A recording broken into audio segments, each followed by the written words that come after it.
For 2 days, starting immediately after Lee Oswald was arrested at the Texas Theater, Jack Ruby made it his business to stalk Oswald to find out where he was being kept in the Dallas City jail, where and when he was being moved, and when Oswald would be transferred to the county jail.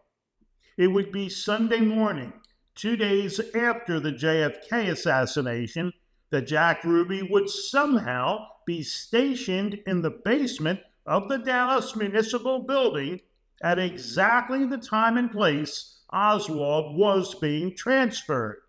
How did he get there?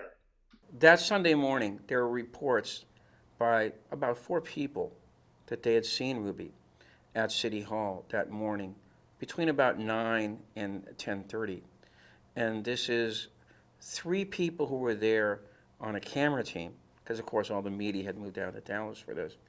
And there was actually a reverend who said he had seen him going upstairs on an elevator.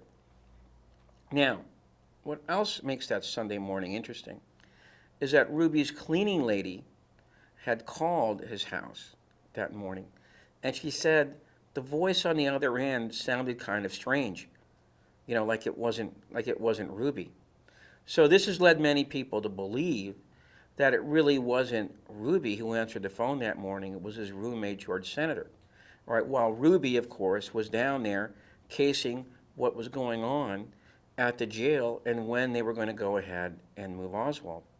All right, now, the other thing that makes this so interesting is that the excuse that Ruby has for going ahead and being in that vicinity is that he had to go to Western Union and send some money to one of his employees, a girl named Karen Carlin.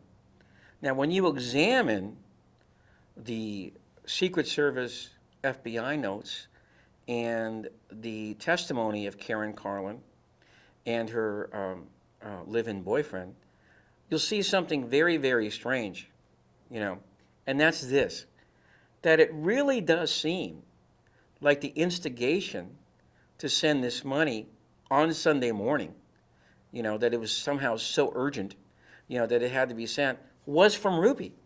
It really wasn't from her. All right, and if you go ahead and read the testimony, that's what comes through. So what appears to have happened is that from Friday night, Ruby is essentially finding out everything that the Dallas police is doing with Oswald Friday, Saturday, and Sunday, and then he puts together this pretext for him to be at that Western Union station on Sunday morning. When in fact there is no urgency to give this small loan to Karen Carlin at all. And of course, what most people don't realize is how close this Western Union station is to City Hall. It's literally like a block and a half away, and if you go ahead and go out the back door of City Hall, you can just about, if you have a good throwing arm, you can throw a stone and get into the parking lot of Western Union. That's how close in proximity that they are. So this is what has led many people to believe, myself included, that Ruby was essentially there stalking Oswald and then creates an excuse to be in the vicinity, and then because he has this, abundance, a myriad, totality of police connections, he's the perfect guy to get someone to go ahead and let him in that side entryway so he can do what he has to do. The evidence, I believe, is pretty overwhelming that he did not come down that ramp like the Warren Commission wants us to believe.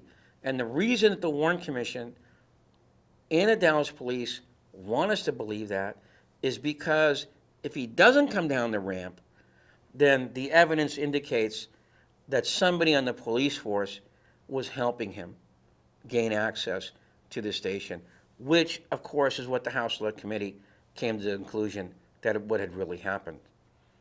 After the Oswald killing, Ruby was portrayed as a nightclub owner that was simply overwrought with emotion at the assassination of the president. The truth could not have been more different. Well, Jack Ruby, as author Henry Hurt once said, was essentially a pimp for all seasons.